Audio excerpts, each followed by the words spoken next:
Hey y'all, it's the Arm Dude here.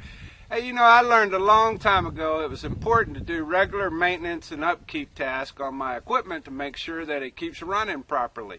Now, in the rental industry, this is even more important because it's this equipment that's out there generating our profits for the company.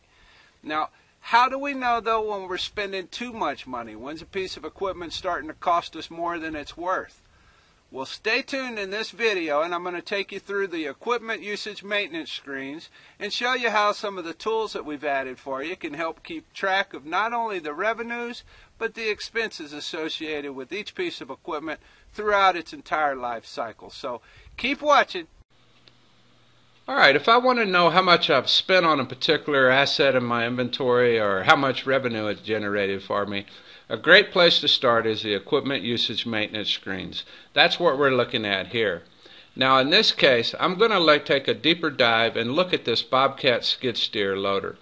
Now specifically, I'm looking at serial number or asset number SKI 103. This is the unit I want to know more about. Now on this first tab here, the main tab, you'll notice I have a number of different data elements that I'm tracking. First off, I can see such things as when did I purchase it, when was the last time it was rented, when did I put it in service, how much did I spend on it, even the purchase order and receipt numbers that were used when it was brought into my inventory. Now in this section of the screen, we'll see a number of different cost codes or expense categories that I'm tracking against this unit.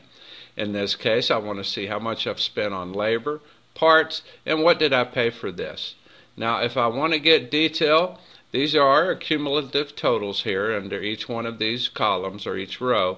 To get more detail about each, I can double click and that'll bring me up to a screen that'll show me all of the different transactions that made up that cumulative labor total.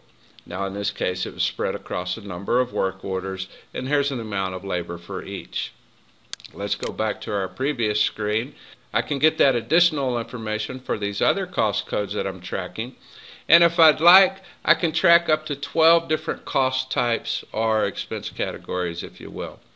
Now here what we'll see is the number or the amount of dollars that we spent as far as our total cost. This is acquisition, parts, and labor. And then how much revenue has this particular unit generated.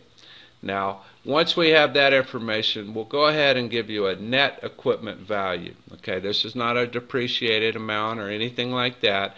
It's just a straight how much have we made and how much have we paid type of calculation. Now if I come over here to the additional tab, what we'll see is a number of different data elements. Now one thing to keep in mind, all of these fields are user defined. We can rename them, we can give them a different length, we can add additional fields without any custom programming. The ability to do that is provided with the custom office module that comes with the system.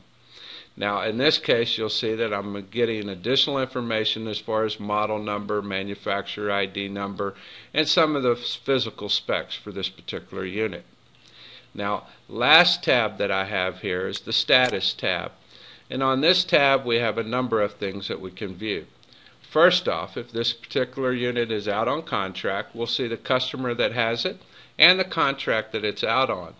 Now if I want to drill down and look at that contract, this is an inquiry view, I can't make changes. I can do that by clicking on this icon. Down in this portion of the screen we'll see every single time that we've ever invoiced for this particular piece of equipment, the date, the invoice number, the customer involved, as well as the price or the amount that was charged for that particular rental. If I want to, I can drill down into this by double clicking and I'll get an inquiry view of that particular invoice. Okay, now that's the equipment usage maintenance screens. There's some other things that we can do along the lines of maintenance, and let's take a look at those now. The equipment maintenance features for ARM also includes the ability to move items on or off repair status. This allows you to take care of tasks like cleaning, repairs, any type of service that might be done before the inventory can be placed out on a new contract. Now what we're looking at right here is a repair status listing, and in my case you'll notice that I have 3 portable toilets that are currently in repair status. Now let's see what happens when I want to go and put one of these units back into service. I'm going to go out and take serial number 3005 and put that one back into service. To do that, I'll click onto the return entry screen.